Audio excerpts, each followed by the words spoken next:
नमस्कार दोस्तों, जय श्री राधे कृष्णा। आज हम आपके लिए माघ मास महात्म्य का 16वां अध्याय लेकर आए हैं। अध्याय सुनने के बाद आप हमारे चैनल को सब्सक्राइब करें, बेल आइकन को प्रेस करें ताकि हमारी वीडियो की नोटिफिकेशन सबसे पहले आप तक पहुंचे। वीडियो को लाइक और शेयर जरूर करें। कार्तिवीर्य कहने लगा कि हे भगवान, वह राक्षस कौन था और कांचन मालिनी कौन थी? उसने अपना धर्म कैसे दिया और उनका साथ कैसे हुआ? हे ऋषि अत्रि, ऋषि की संतानों के सूर्य, यह कथा सुनाकर मेरा कौतूहल दूर कीजिए।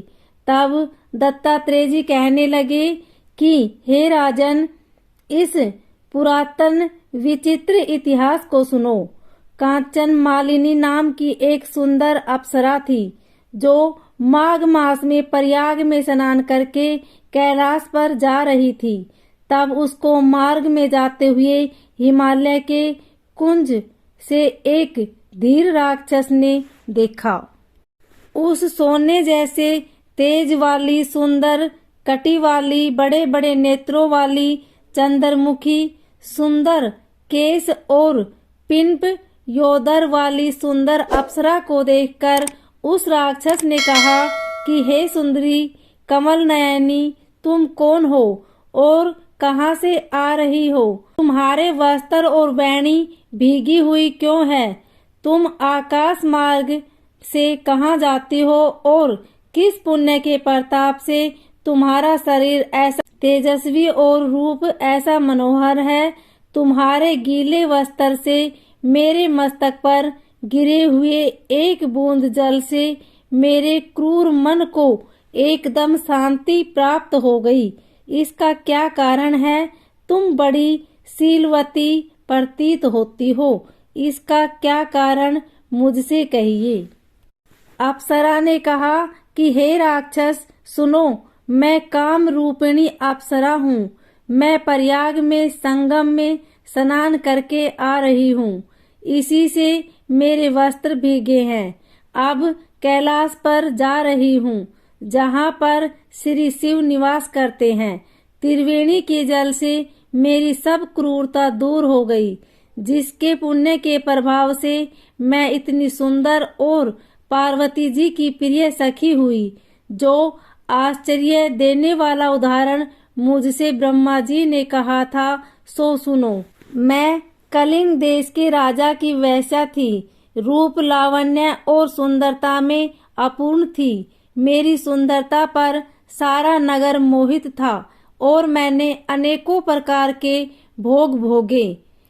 अनेक प्रकार के वस्त्र और आभूषणों की घर में कोई कमी नहीं थी। कई कामी पुरुष आपस में स्पर्धा ही से मृत्यु को प्राप्त हो गए। इस तरह उस नगर में बड़ी सुंदरता से यौवन व्यतीत हुआ और मैं वृद्धावस्था को प्राप्त हो गई। तब मेरे मन में विचार उत्पन्न हुआ कि मैंने अपनी सारी आयु पापों में ही व्यतीत कर दी। धर्म का कोई कार्य, दान, तप, यज्ञ आदि नहीं किया। शिव या दुर्गा जी की आराधना नहीं की, न कभी भगवान विष्णु का पूजन किया। इस प्रकार अशांत चित्त से मैंने एक ब्राह्मण की शरण ली जो वेदों का ज्ञाता और ब्रह्मनिष्ठ था।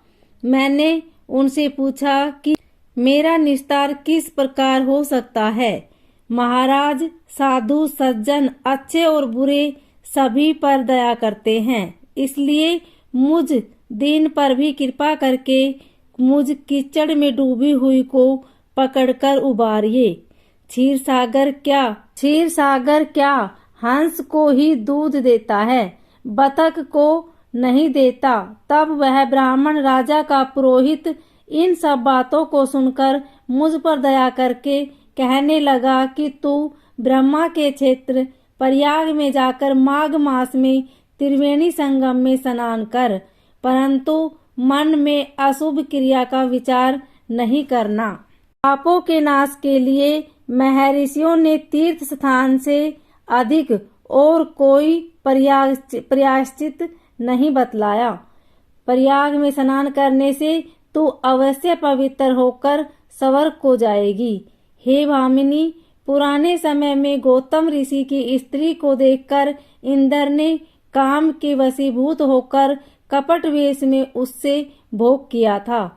इसलिए ऋषि द्वारा श्राप दिया गया लज्जा युक्त हजारों भोगों वाला हो गया। इंद्र नीचा मुंह करके अपने पाप कर्म की बुराई करने लगा।